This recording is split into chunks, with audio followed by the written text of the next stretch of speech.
नमस्कार। राष्ट्र सह्याद्री के हिंदी संस्करण में आपका स्वागत है। भारत में भ्रष्टाचार इस कदर जड़ें जमा चुका है कि इसे तोड़ना शायद सरकारों के बस की बात नहीं है।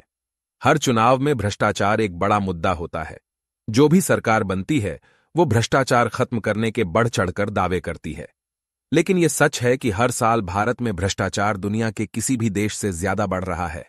इसी विषय पर पेश है करण नवले की यह खास रिपोर्ट। भ्रष्टाचार को आम तौर पर 3 प्रकारों में बांटा गया है। पहला प्रकार टीप के प्रारूप में किया गया भ्रष्टाचार है। इस प्रकार लोग अपने काम को आसान बनाने वाले अधिकारियों, कर्मचारियों को स्वेच्छा से कुछ इनाम देते हैं। इस तरह की ज्यादा शिकायतें सामने नहीं आती। दूसरे प्रकार में प्रशासनिक भार आता है। मुझे कुछ कागजात पर हस्ताक्षर करने का अधिकार है, तो मैं आपका काम रोक सकता हूं।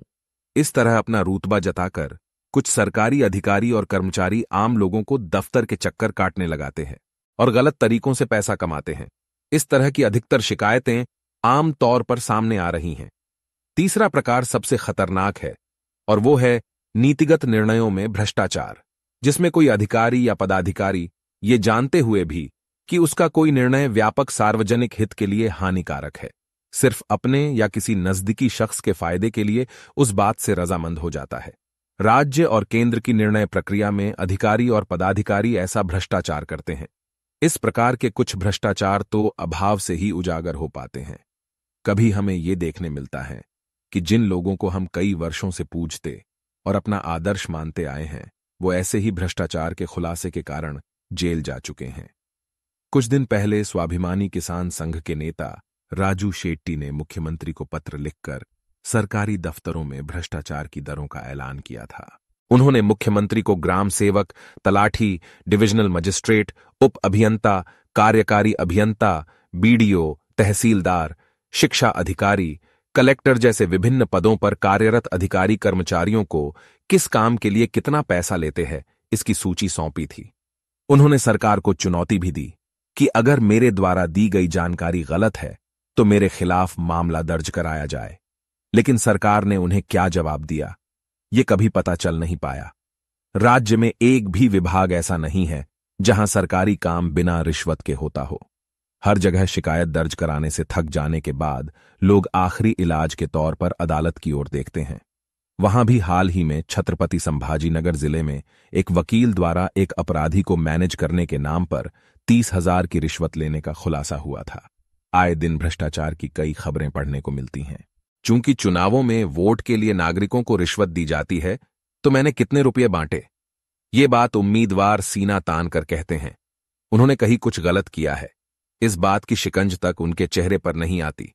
अब तो सरकारी दफ्तरों में भ्रष्टाचार के रेट्स बताने में भी अधिकारियों को शर्म नहीं आती। उन्हें लगता है कि भ्रष्ट तरीकों से कमाया गया पैसा उनका जन्मसिद्ध अधिकार है, इसलिए उन्हें यह कुर्सी मिली है। दिलचस्प बात यह है कि सरकारी कर्मचारी को बेटी देने पर दुल्हन के पिता भी अपने दामाद को टेबल के नीचे से कितनी आय मिलती है, ये बात अपने रिश्तेदारों को चटखारे लेकर बताते हैं। ऐसी कई मिसालें अपने आसपास देखने मिलती है।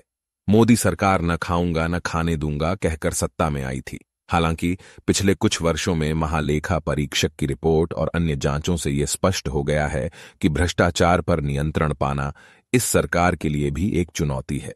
केंद्रीय सतर्कता आयोग की ताजा रिपोर्ट के मुताबिक पिछले साल केंद्र सरकार के विभिन्न विभागों में 1,15,000 से ज्यादा अधिकारियों के खिलाफ अनियमितता की शिकायतें दर्ज की गईं। सबसे ज्यादा शिकायतें गृह मंत्रालय के अधिकारियों के खिलाफ दर्ज की गई है। हालांकि इनमें से आधी शिकायतों का निपटारा हो चुका है, लेकिन आधी अभी बाकी हैं। इनमें से लगभग 2/3 मामले 3 महीने से अधिक समय से प्रलंबित हैं। नियमों के मुताबिक केंद्रीय सतर्कता आयोग को ऐसी शिकायतों का निपटारा 3 महीने के भीतर करना होता है। अधिकारियों और कर्मचारियों के खिलाफ अनियमितताओं की शिकायतों के निपटारे में देरी एक अलग मुद्दा है और चिंता की बात यह है कि कानून व्यवस्था में सुधार के लिए जिम्मेदार मंत्रालय में भ्रष्टाचार की सबसे ज्यादा शिकायतें दर्ज की गई हैं। वर्तमान सरकार का अपने पहले कार्यकाल से ही शून्य भ्रष्टाचार प्रणाली लागू करने का वादा रहा है। लेकिन जब केंद्र सरकार के विभिन्न विभागों में एक साल में 1,15,00,000 से ज्यादा भ्रष्टाचार की शिकायतें दर्ज हों, तो अंदाजा लगाया जा सकता है कि निचले स्तर पर क्या हालात होंगे। जब केंद्र सरकार ही अपने महत्वपूर्ण विभागों के अधिकारियों और कर्मचारियों को भ्रष्टाचार मुक्त व्यवहार करने के लिए अनुशासित नहीं कर पाई है, तो भ्रष्टाचार के खिलाफ उसकी लड़ाई पर सवाल उठना स्वाभाविक है। जो मामले सुलझ गए हैं, इसका मतलब ये नहीं है कि भ्रष्टाचार नहीं हुआ। अनियमितताओं की इतनी ज्यादा शिकायतें होना सरकार की नाक के नीचे चल रहे भ्रष्टाचार का संकेत है। राज्य और जिला, तालुका स्तर पर भ्रष्टाचार की स्थिति किसी से छिपी नहीं है।